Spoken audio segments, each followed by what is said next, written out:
Hi, welcome to my channel. For decades, breeding the world's most expensive aquarium fish required acres of land, tropical weather, and generations of secret knowledge.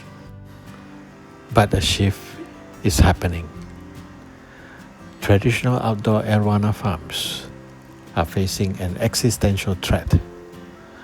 High-tech indoor breeding facilities in China are moving in, and they are about to outcompete the old guard entirely.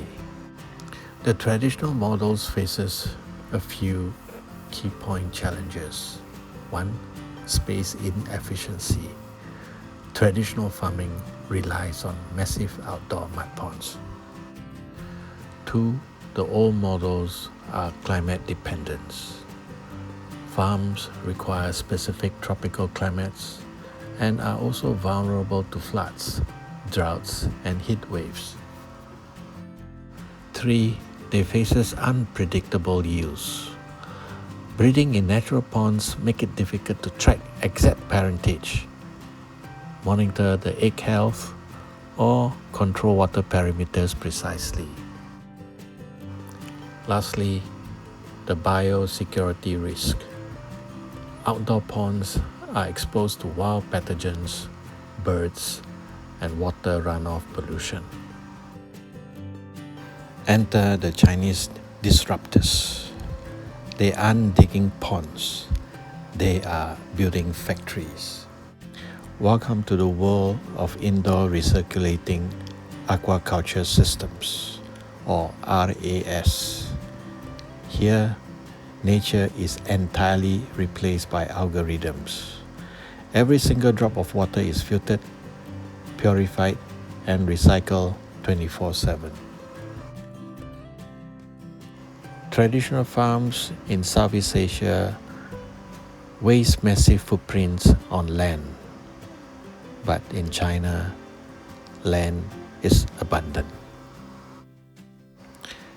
Weather becomes irrelevant. No floods, no droughts, no seasonal drops in breeding. But the real game changer is data. In outdoor ponds, harvesting eggs is a guessing game. However, the indoor arowana breeding has its survival rate skyrocketed from a volatile 50% in the mud to nearly 95% in the lab. The growth is also scientifically accelerated. Automated feeding schedule maximize nutrition.